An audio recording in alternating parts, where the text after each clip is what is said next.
Emil's mother was infected with a virus that can cause genetic mutations. On the way to visit mother with father, he witnessed an incident where a mutant was fleeing.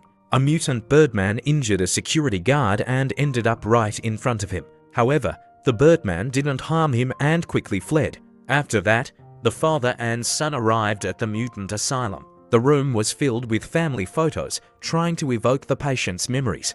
But the claw marks on the walls indicated that the mutation had worsened. Father held wife just like he used to, but Emil couldn't accept his mutated mother. The father patiently persuaded him to go inside and see his mother. Emil, full of hesitation, timidly walked over. When he saw his mother's face covered in hair, he didn't even greet her. The mother also noticed her son's discomfort with who she had become. Not long after, the asylum was relocated to another place. The father specifically moved to a nearby town. At the new school, to avoid being discriminated against by his classmates, Emil lied and said his mother had passed away. A few days later, the father received terrible news. The vehicle transporting the mutants had crashed into a lake, and his wife was inside. Fortunately, his wife wasn't on the list of casualties. All 40 surviving mutants had escaped into the forest. To find his wife, the father hung her clothes on tree branches in the forest, knowing that animals have the most sensitive sense of smell. He hoped she would catch the scent and come find them. But Emil believes Mom has now turned into a monster, so it's impossible for them to still be a family. During PE class, while participating in a tug-of-war match, Emil suddenly feels a surge of power in his body. He's able to pull for opponents all by himself. He even notices small sharp claws growing on his nails, though luckily no one else notices. He becomes uneasy, as this is a symptom of being infected by the virus. To further confirm the infection, he takes off his shirt and looks in the mirror. Sure enough, his spine on his back has already begun to mutate. He never imagined that one day he would also become a monster like his mom. He can't bear to face this tragic reality. Emil curls up in despair in the bathtub, and his dog, sensing his sadness, jumps over to comfort him. At that moment, his father is at the supermarket selecting supplies. He runs into a policewoman tasked with hunting down mutants.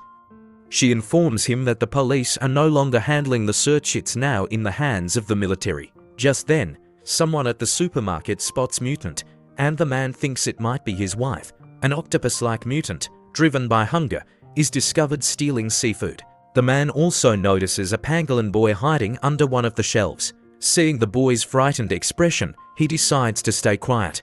Meanwhile, the octopus man is caught by the police. After returning home, the father tells his son to join him in the forest tomorrow morning to search for his wife. In the evening, at the party, Emil drinks too much alcohol. When classmates give hangover remedy, he licks it up with his tongue like an animal. Moreover, his hiccups elicit responses from the animals in the forest. It's as if something there is calling to him, holding a strange power over him. Emil quickly dashes into the forest. The next morning, he wakes up by the lake with no memory of what happened the night before. There's a strange, bloody taste lingering in his mouth. In the bathroom mirror, he notices bloodstains at the corners of his mouth. Just then, his father comes to check on him. Emil brushes him off and quickly locks the door. He feels something stuck in his throat, so he reaches in to pull it out only to find a feather. Could it be that he ate a little bird last night? Clearly, his mutation is accelerating. Afterward, the father and son drive into the restricted area of the forest to search for his mother. On the way, Emil seizes the opportunity to ask his father what he thinks about mutants and whether he would feel disgusted by his mother after her transformation. His father replies that even though his mother has mutated, she will always be the wife he loves deeply. Then Emil, feeling guilty, asks his father, "Will you blame me? It was my report that got Mom sent to the mutant asylum." However, the father doesn't blame his son at all. This brings Emil some relief. Even if he becomes a mutant, his father will still treat him the same way. The two of them searched from daylight until dark, but they still couldn't find any sign of his mother. Emil begins to understand his father. Now, he has changed his attitude towards his mother and calls out for her loudly. Exhausted from shouting, they fall asleep in the car. At that moment, the dog seems to sense something and dashes off, as if it's found his mother. Emil doesn't wake his father and decides to follow it alone. Emil doesn't realize he's entered a dangerous area.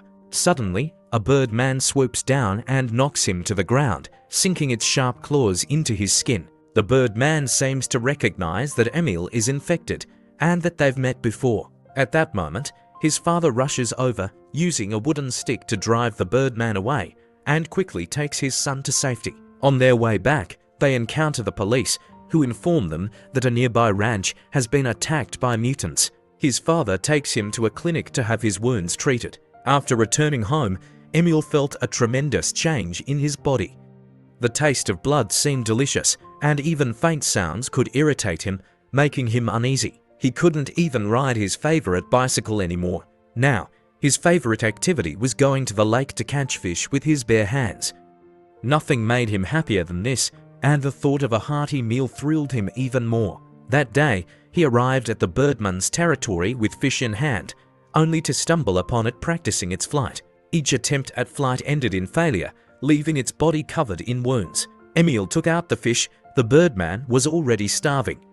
Seeing the fish on the ground, it immediately grabbed it and began to eat. Emil asked if it had ever seen his mother. The birdman told him that the animals in the forest all live alone and that it hadn't seen his mother. At that moment, another fish on the ground was stolen by the lizardman. Noticing the feathers and blood on the ground, Emil warned the birdman with concern that if it kept going like this, it would surely end up killing itself.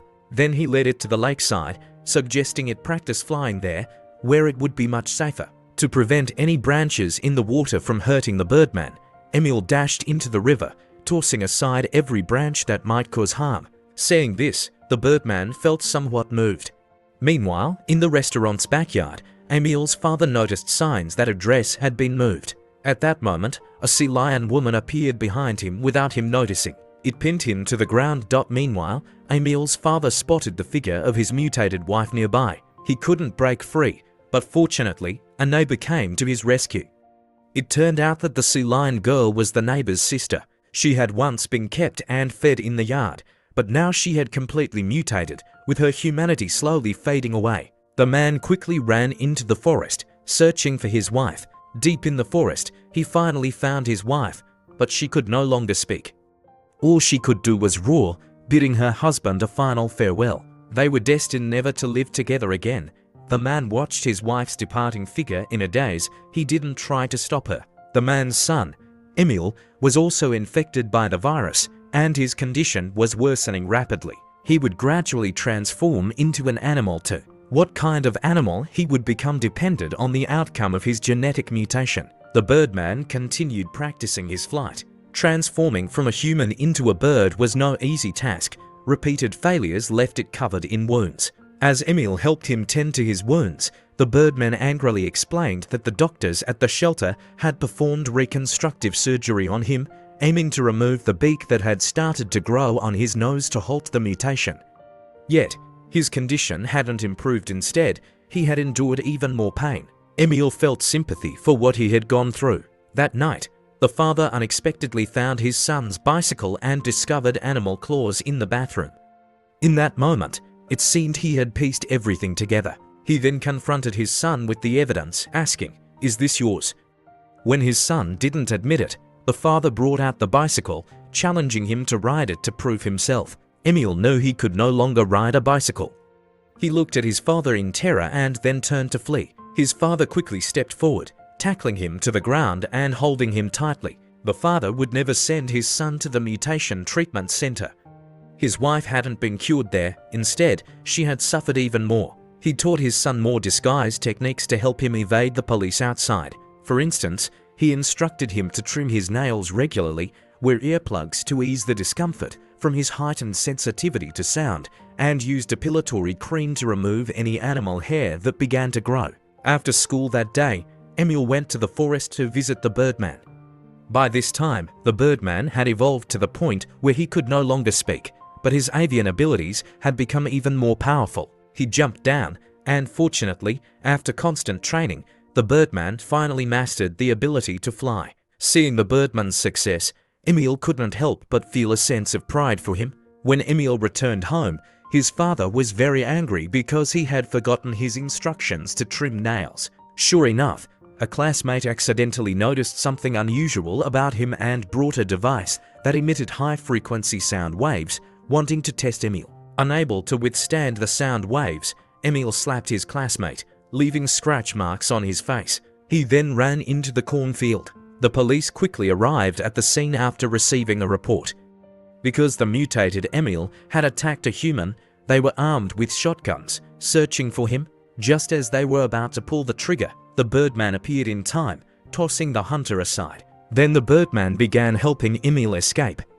Emil ran through the cornfield toward the nearby forest, with the Birdman guiding him from above. He and the Birdman fled swiftly into the depths of the forest. Unfortunately, a hunter nearby fired a shot that hit the Birdman. With a painful cry, he fell into the trees below. Seeing his only friend shot, Emil rushed over to him. In his final moments, the Birdman gave him a faint smile. Heartbroken, Emil had no time to mourn. The hunters were closing in, so he quickly continued running deeper into the forest. From then on, he stayed hidden in the jungle, too afraid to come out. When he was hungry, he ate wild berries from the trees, and when he was thirsty, he drank water from the lake. Now, his mutation was becoming more pronounced. He could easily climb trees and let out powerful howls. The next day, he noticed strange footprints and decided to follow them. As it began to rain, he had no choice but to take shelter in a cave. When daylight broke, he saw a large black bear outside the cave entrance. This bear was, in fact, Emil's fully transformed mother, drawn by her son's scent. The reunited mother and son were overwhelmed with emotion.